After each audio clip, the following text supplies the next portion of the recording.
Welcome. This is Elizabeth Fulgaro. With me today is Chaplain Lisa Northway, U.S. Army, and we're continuing her story of her walk with God through her chaplaincy, her call to chaplaincy in the U.S. Army. Thank you for being with us again, Chaplain Lisa. Thank you for having me. So I'm interested. Before you ended up at Fort Hood, I'm sure you've had several other assignments stateside. Is there one that stands out that you could share with us today? There's so much significance in the interactions I've had.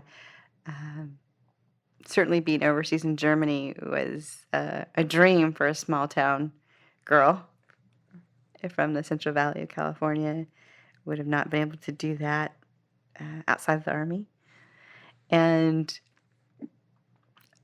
then an overseas assignment, what's considered overseas, even though it is our country, is being in Alaska and not being a cold weather person and not looking forward to that experience, but asking if indeed I could have it, because my husband was already up there as a director of religious education for the Army up farther up, and the closest they could get me to him was an hour plane ride away. It was about a 7-hour drive, and we were thankful. And we're always thankful, of course, when the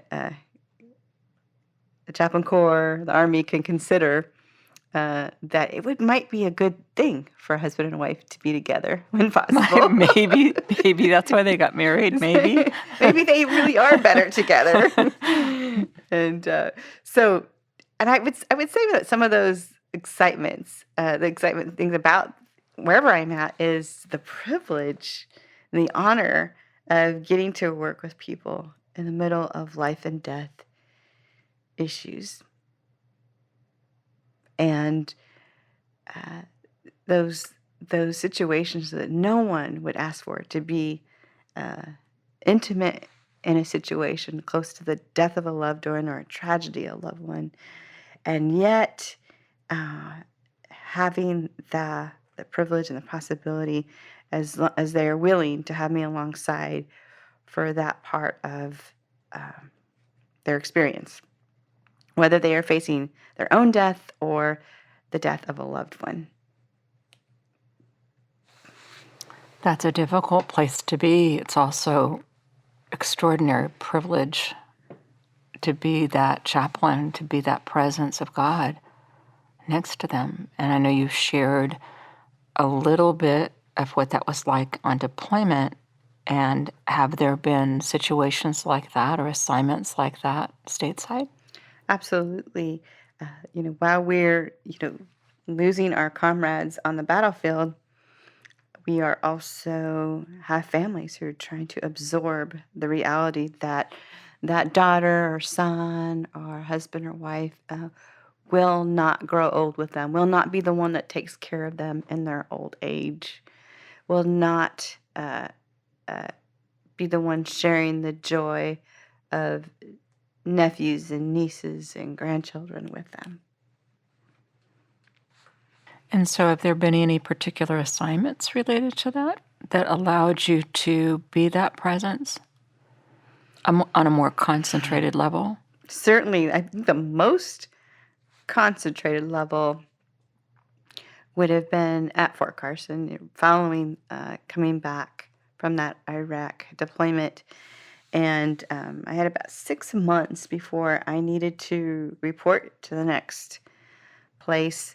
And I was allowed to work at the division level in a pilot program that the garrison commander wanted to try, in the intensity of the fact that there were so many lives being lost, so many soldiers dying, and that Gold Star, Families of the Fallen Community, was growing faster than anyone could have comprehended. And I was told that I would only have 6 months, but they wanted to see what a difference they could make in the care of the community if they had a chaplain whose sole duty, main duty, was to take care of these families, not as an additional duty as it's usually done with whoever the family life chaplain is, or maybe another person who's given that role. And I remember being asked if I would be willing. And being fresh from the deployment and being up close and personal with death death of soldiers, certainly there was a sense of dread, like, oh, but there was also in me, I realized that this was the completed part of the picture. This is the rest of the story, and I could not say no. There was no way I could say no to the question if I would be willing. This is indeed the fuller picture of what I've signed up for. And I remember that first time being ushered into a room. I was told ahead of time, this is where the widows meet, when they meet weekly, and we need you to be in that space and, be their chaplain. And in my mind, I remember walking in there as I prepared, I was thinking, quite honestly, that I'd be meeting with a bunch of little old gray-haired ladies. Because that was Yeah, not this war. that was my perception of widows. Because growing up in the church, it was those women who lived 20 years longer, statistically longer than their husbands, and got together for prayer meetings and stuff. And this was a little bit more of a grittier group, and I say that in the vein of no grit, no glory, no grit, no pearl. And there was certainly a pearl to be had. As I caught my breath and tried to not show my shock, that I was looking around a room of 20 and early 30-something women. And saw them have an uncommon resiliency, a certain readiness for life that I would not have thought in that group. Their sense of humor sometimes appeared to be very dark. And I realized, though, but what we know from history, and we know, like, a lot of our comedians have come, they're generations of people who've come through the Holocaust, or their parents did, their grandparents did. And I said, there's something about that. So I had been to the Museum of Tolerance in Los Angeles, and I said, there's something about that. And but yet this isn't something that happened 50, 60 years ago. This happened in the last couple of years, in the last year, sometimes months, sometimes sooner than that. And yet these they're all in different places, respecting each other, but they're all honoring a common bond. What they say, they're all part of a group, all part of a club that they did not ask to be a member of. And I remember that I was just so struck, I think, more about the humor that was really their way to grapple. There was anger, and there was tears, and there were different situations they were having to deal with, sometimes with extended family members, loved ones, and the diversity of grief and all of that.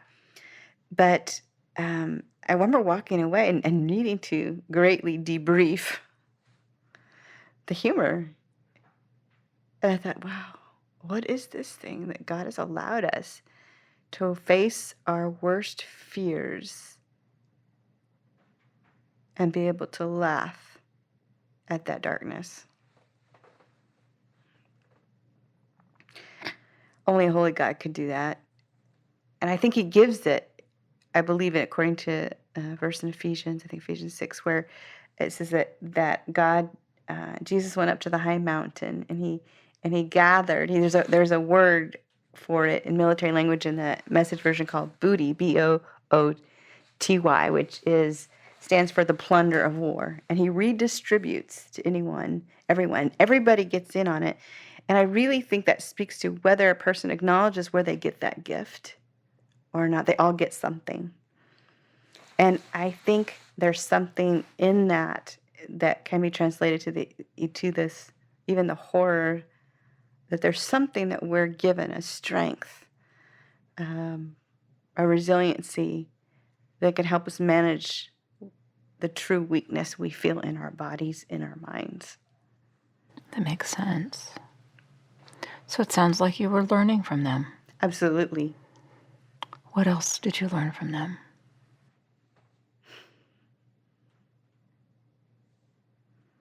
that we all heal as differently as our own fingerprint.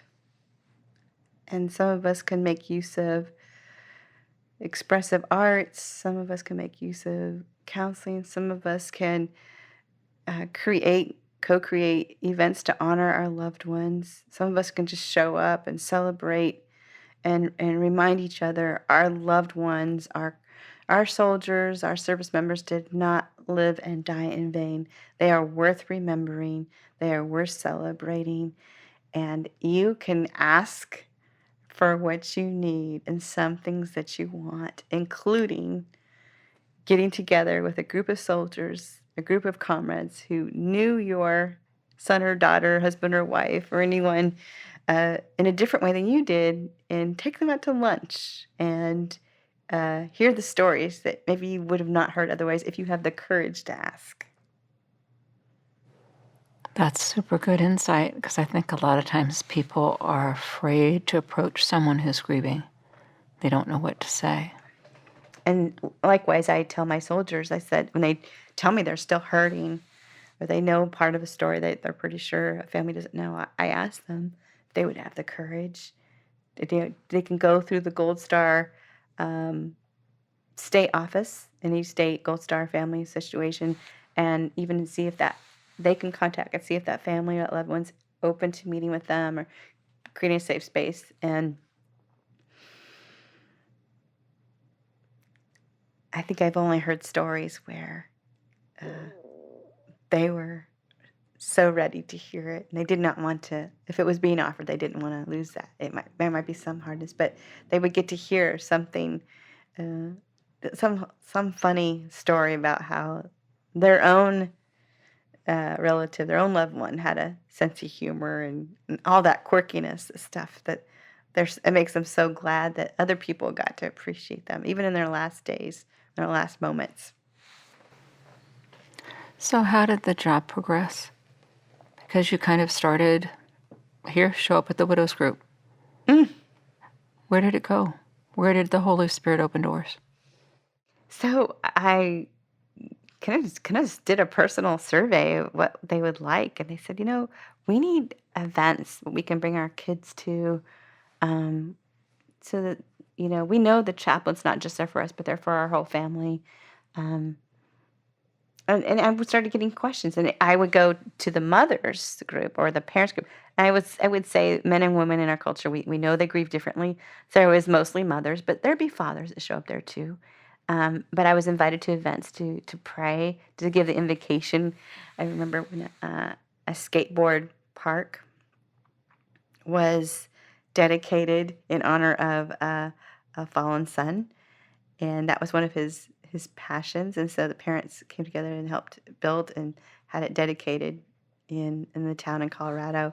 And that was such a privilege to be with these parents and loved ones who wanted to do something to say, you know what, he had a life outside of the Army too. Yes. He had a passion. He had a hometown that he could have easily conceived of coming back to, and he will still be celebrated here. What happened when you had to leave that position? What was it like?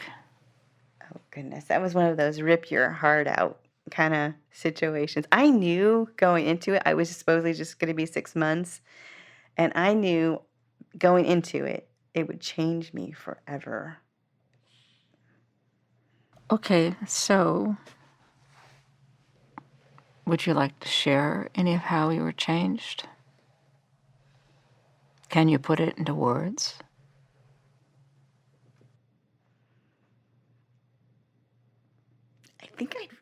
I feel like I became more of a whole person. I think it became in part of my own making peace on the way home from war. That, whether we live or die, we may not have been loved perfectly in a human sense, but we have been loved, and in some cases, well loved. We had people who dreamed with us, who dedicated us to God and hoped we would come back home. And it created, as well as the blessing of that, knowing them in that context, it also created the burden. It became more clarified. If we have the blessing of returning home from battle, we also have the burden of living out with dignity and respect the legacy of those who did not get to come home with us. Is it heavy? It is. It is not an unwelcome heavy. It seems like a spiritual responsibility heavy. And the beautiful thing that I get to experience for being willing, even though there's a part of me that was like, oh, it was one of those things like, if this cup could just be taken from me, if we just didn't need to do this, and yet knowing it had to be done, I had to walk through that with them. The blessing of that is some of those things that I didn't have language for, I have language for. I still talk to those mothers and family members and spouses and children, and I've had the privilege of being invited into parts of their lives I will never take lightly. That's kind of a exquisite thing, right? Exquisitely hard and exquisitely beautiful at the same time. Where was God with you on that part of the journey? He was with me and he was ahead of me because he was already with them. Okay. All right. It was obvious he had been there. So, and that was we know these things, we learn these things, we believe these, we have faith for these things, but to know, okay, God was with me on that deployment, but he was also back here while these people, these loved ones, were receiving their knock on the door. They were being told the news that they didn't want even let into their house.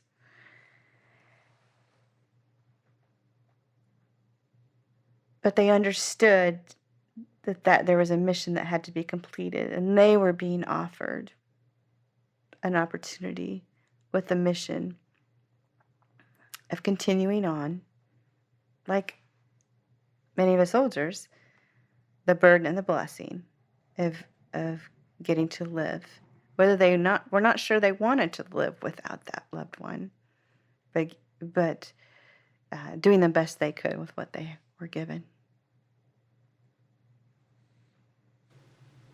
Is there anything that you can think of that the civilian community can do to make walking through the rest of their lives more comforted, more accompanied?